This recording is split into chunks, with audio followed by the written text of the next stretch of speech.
Independent ডিজিটালে আপনাদের স্বাগত জানাচ্ছি। আমি আশিক হোসেন। আমাদের সাথে আজকে আলোচনা করতে যুক্ত রয়েছেন ইন্ডিপেন্ডেন্ট ডিজিটালের deputy news editor Fazlul Kabir Nelson. Nelson, আপনাকে স্বাগত জানাচ্ছি। শুরুতেই আপনি তো নিশ্চয়ই জেনেছেন আজকে সারাদিন যেই ঘটনাটা নিয়ে আসলে অনেক আলোচনা চলেছে সেটি হচ্ছে যে কুয়েটে ছাত্রদল এবং বৈষম্য বিরোধী ছাত্র আন্দোলনের মধ্যে একটি সংঘর্ষ হয়েছে এবং এই দুই সংগঠনই আমরা দেখেছি যে জুলাইয়ে যে গণ অভ্যুত্থান হয়েছে সেই গণ অভ্যুত্থানে একসাথে কিন্তু তারা এই গণ অভ্যুত্থানে অংশ নিয়েছিল।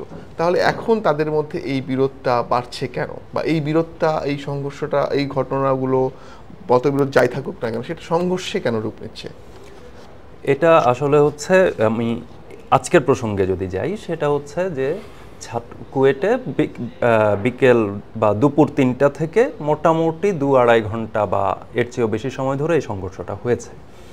তো সংঘর্ষের ক্ষেত্রে হচ্ছে ছাত্রদল যেই অভিযোগটা করছে, ছাত্রদল অভিযোগ করছে যে সাধারণ শিক্ষার্থী ব্যানারে তৃতীয় কোনো পক্ষ এই ঘটনাটি ঘটিয়েছে, তারা এখানে সংঘর্ষের দায়ে চাপাচ্ছে আরেক, এবং একইভাবে হচ্ছে বৈষম্য বিরোধী যে অংশটা তারাও হচ্ছে পাল্টা অভিযোগটা আনছে। তো এই বিরোধের জায়গাটা কিন্তু এখন আমরা হয়তো মাঠ পর্যায়ে দেখছি, একটা সাংঘর্ষিক অবস্থানের মধ্য দিয়ে দেখছি, কিন্তু পাল্টা বক্তব্যের মধ্য দিয়ে এটা কিন্তু দৃশ্যমান হয়েছিল বেশ আগেই। বেশ মোটামুটি যখন থেকে আসলে নির্বাচনের আলোচনাটা শুরু হলো, নির্বাচন কবে হবে, কিভাবে হবে, বা ঘোষণাপত্র, এটা নিয়ে আসলে ছাত্রদলের মাদার অর্গানাইজেশন হিসেবে যদি আমি বিএনপির কথা বলি, বিএনপির সাথে এক ধরনের যেই বাকবিতণ্ডা বলি বা পাল্টা কথার যে লড়াই, সেইটা কিন্তু অনেকদিন ধরেই হয়ে আসছে। তো নির্বাচন তো আমরা জানি যে প্রধান উপদেষ্টার তরফ থেকে বা বিভিন্ন মাধ্যমে আমরা এক ধরনের জানতে পারছি যে এই বছরের শেষ নাগাদ হয়তো নির্বাচনের একটা চিন্তাভাবনা করছে সরকার। তো সেই নির্বাচন যত ঘনিয়ে আসবে, আবার বৈষম্য বিরোধীরা, ছাত্র আন্দোলন, তারা একটা রাজনৈতিক দল গঠনের পথে আছে, সেই রাজনৈতিক দল গঠনের পথে আছে মানে তারা নির্বাচনমুখী একটা ফোর্স। ফলে এখন হচ্ছে যে আপনি দেখবেন যে হচ্ছে এই যে সরকার পতন ঘটলো 5 আগস্ট গেল বছরের, সেই 5 আগস্টের ক্রেডিটটা আসলে কে নেবে? আপনি দেখবেন যে যতগুলো আলোচনা আছে বা বেশ কিছুদিন ধরে হচ্ছে বিশেষত গত 3-4 দিন ধরে সোশ্যাল প্ল্যাটফর্মে একটা বেশ আলোচিত একটা বিষয় সামনে এসেছে যে এই টোটাল সরকার পতনের আন্দোলনকে আসলে কারা অপারেট করেছে। বেশ কিছু নাম আমরা পেয়েছি, বেশ কিছু জায়গায় আমরা পেয়েছি যে বলা হচ্ছে যে ছাত্র শিবিরের অমুক নেতা, সাবেক নেতা বা বর্তমান নেতা, তারা আসলে জিনিসগুলো হচ্ছে প্ল্যান্ড ওয়েতে প্রোগ্রামটা অপারেট করেছেন।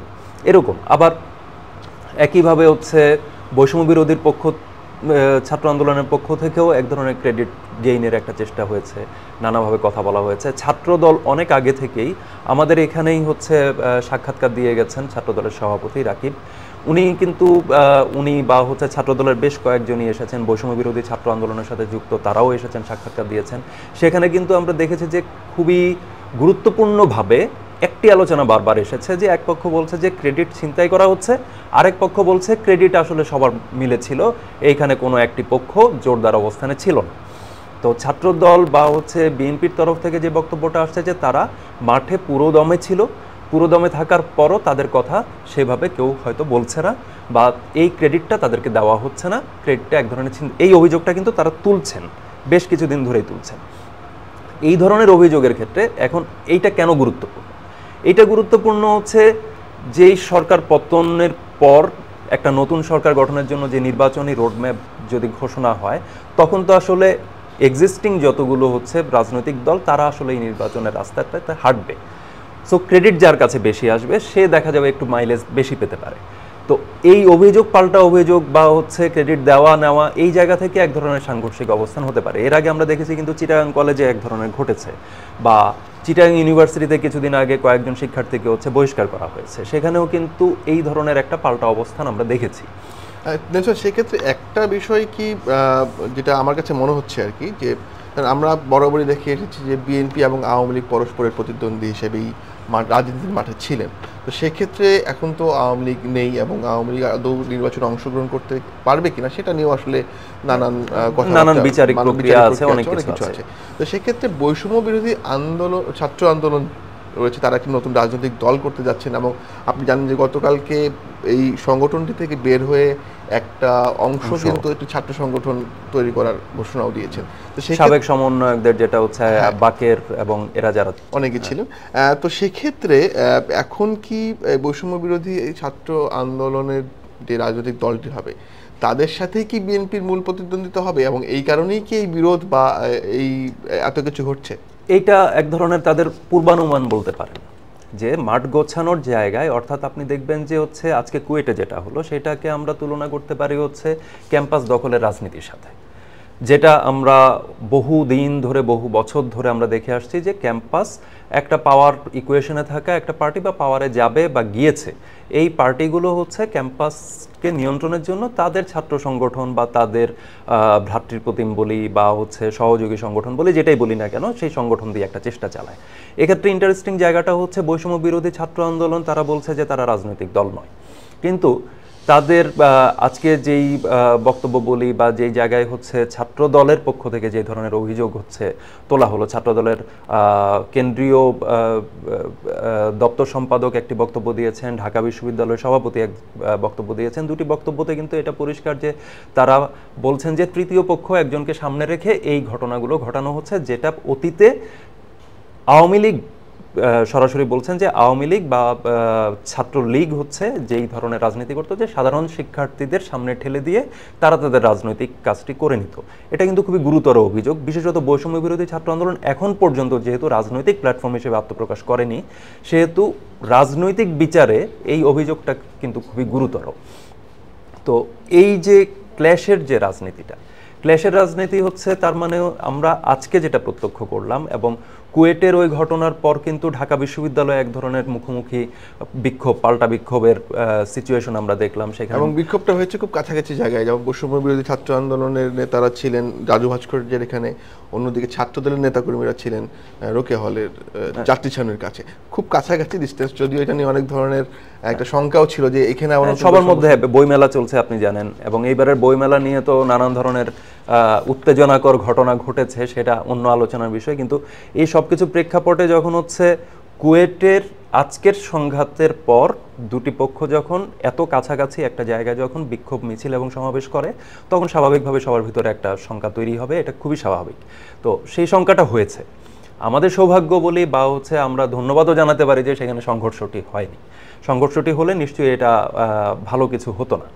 তো বিক্ষোভের যেই প্রসঙ্গটি আসছে, ছাত্রদল যেটা একদমই দপ্তর সম্পাদক যিনি কেন্দ্রীয়, তিনি সরাসরি অ্যাকিউজ করেছেন, একদম উল্লেখ করে, যে 5 আগস্টের পরে শিবির সাধারণ ছাত্র শিক্ষার্থী বা এদের ব্যানারকে সামনে ঠেলে দিয়ে আত্মপ্রকাশ না করে গোপন রাজনৈতিক সংগঠনের মতো করে কাজ করছে।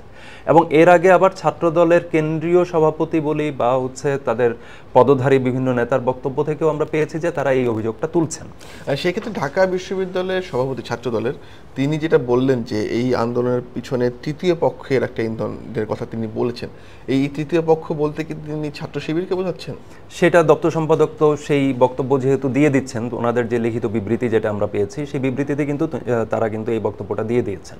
তো সেই ক্ষেত্রে আমাদের তাহলে অভিযোগটা কিন্তু পরিষ্কারভাবে একটা জায়গায় যাচ্ছে, ঢাকা বিশ্ববিদ্যালয়ের সভাপতি সরাসরি বলেননি, তিনি তৃতীয় পক্ষের কথা বলেছেন, আর দপ্তর সম্পাদক সরাসরি শিবিরের নাম উল্লেখ করেছেন যে 5 আগস্টের পরে এই পক্ষটি এই কাজটি করেছে। এবং আপনাকে মনে করিয়ে দিতে চাই, চিটাগাং কলেজের ক্ষেত্রে, চট্টগ্রাম কলেজের ক্ষেত্রে কিন্তু এই অভিযোগ একদম গুরুতরভাবে উঠেছিল। সেই ক্ষেত্রে হচ্ছে ছাত্র শিবিরের পক্ষ থেকেও একটা পাল্টা বিবৃতি আমরা পেয়েছিলাম যে তারা এটাতে জড়িত নয়। এখন পর্যন্ত এই ক্ষেত্রে শিবিরের তরফ থেকে আমরা তেমন কোনো বক্তব্য পরিষ্কার আমরা পাইনি।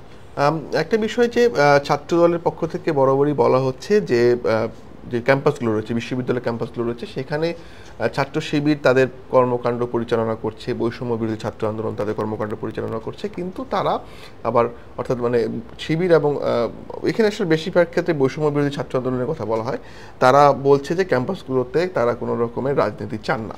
তো এই ক্ষেত্রে তারা ছাত্রদলের পক্ষ থেকে যেটা বলা হয় যে এই দুটি সংগঠন যদি সেখানে কার্যক্রম চালাতে পারে, সেক্ষেত্রে ছাত্রদল কেন পারবে না? আরেকটা বিষয় যে এই যে বলা হচ্ছে ছাত্র রাজনীতি মুক্ত ক্যাম্পাস চাওয়া হচ্ছে বিভিন্ন জায়গা থেকে, এই দাবিটা কিন্তু 5 আগস্টের পর থেকে খুব জোরালোভাবে এসেছে। আসলে কি এই ক্যাম্পাসগুলোকে ছাত্র রাজনীতি মুক্ত রাখা সম্ভব কিনা? ছাত্র রাজনীতি মুক্ত রাখা সম্ভব কিনা এইটা যেমন একটা জরুরি প্রশ্ন, দ্বিতীয় প্রশ্ন হচ্ছে দেখুন যেই সাবেক আওয়ামী সরকার যেটার পতন হলো 5 আগস্ট, সেই আন্দোলনটা কি অরাজনৈতিক আন্দোলন? মানে ঘটনাটা তো একটা চূড়ান্ত রাজনৈতিক একটা পরিণতি, যে একটি সরকারের পতন ঘটলো এবং একটা নতুন আমরা পুরোটাই একটা রাজনৈতিক প্রক্রিয়ার মধ্য দিয়েই আছি। ইন্টারিম গভর্নমেন্ট আমরা জানি যে এটা অরাজনৈতিক একটি সরকার এবং এটি হচ্ছে বিভিন্ন ডক্টর মোহাম্মদ ইউনূস ওনার নেতৃত্বে একটা সমাজের বা বিভিন্ন শ্রেণী পেশার বিভিন্ন জায়গার অভিজ্ঞ মানুষদেরকে নিয়ে এবং ছাত্র প্রতিনিধি যারা ছিলেন ওই সময় বৈষম্য বিরোধী ছাত্র আন্দোলনের, সেখান থেকে কয়েকজনকে নিয়ে এই সরকারটি গঠন করা হয়েছে। কিন্তু সরকারের কাজটা কি? সরকারের কাজটা তো হচ্ছে রাজনৈতিক কাজ। কি কি করা হচ্ছে? ধরেন হচ্ছে সংবিধান সংস্কারের জন্য কমিশন করা হয়েছে, নির্বাচন পদ্ধতি নিয়ে হচ্ছে কাজ করা হচ্ছে। এই যে কাজগুলো, এগুলো তো চূড়ান্তভাবে রাজনৈতিক কাজ। তো রাজনৈতিক কাজগুলো যে আমি করব, রাজনৈতিক কাজগুলো করার জন্য আসলে আমার চেইনটা কিভাবে তৈরি হবে? মানে আমি হঠাৎ করে রাষ্ট্রবিজ্ঞান পড়ে এসে আমি রাজনীতিক বনে যাবো, বিষয়টা তো এরকম নয়।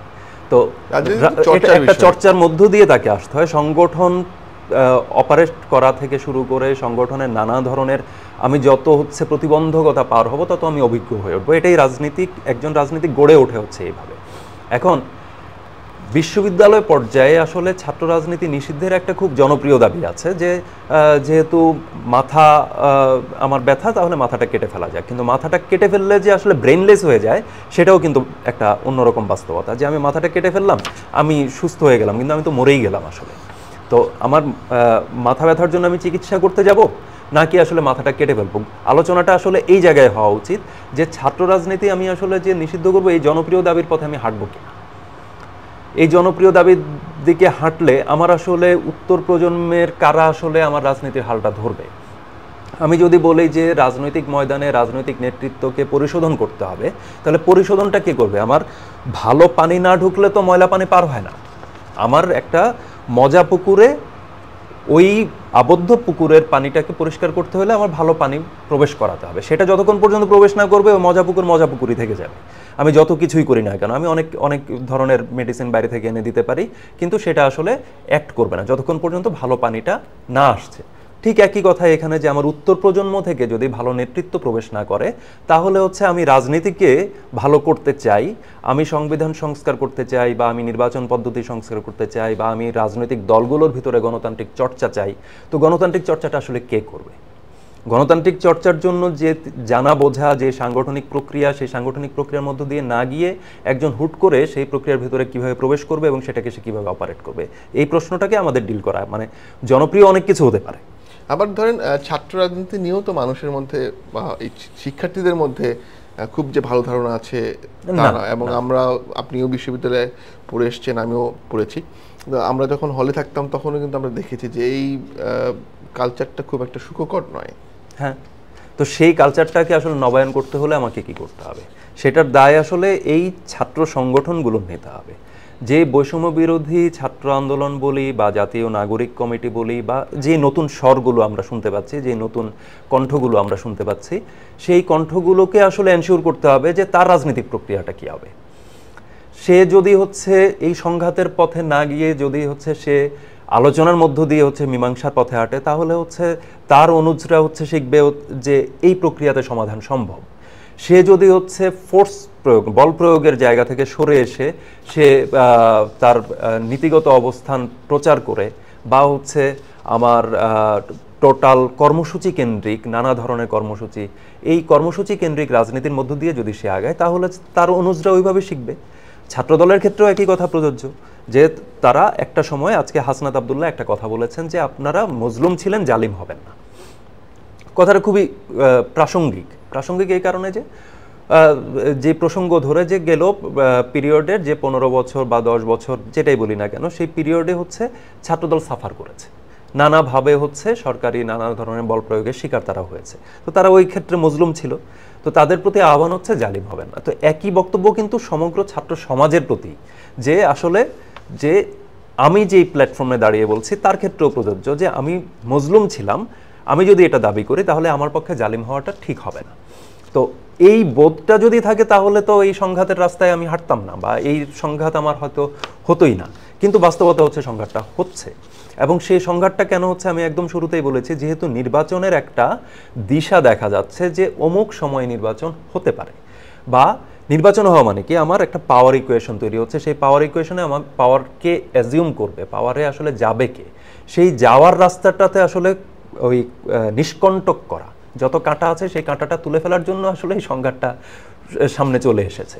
তো এটা আমাদের দুর্ভাগ্য বলা যায় যে ছাত্র রাজনীতি বলি, বা এই ছাত্র রাজনীতি ইঙ্গিত দিচ্ছে যে আসলে মূলধারার রাজনীতি, নতুন দল যদি আসে সেই নতুন দলের রাজনীতি আসলে কি হবে, এই দুর্ভাবনা আমাদের তৈরি হচ্ছে যে সেইটার রাজনীতিও কি আসলে সংঘাতের দিকে যায় কিনা। অনেক ধন্যবাদ নেলসন, আবারও নিশ্চয়ই আপনার সাথে কথা হবে। আজ এ পর্যন্তই, দেখা হবে পরবর্তী আয়োজনে। ইন্ডিপেন্ডেন্ট ডিজিটালের সঙ্গে থাকুন।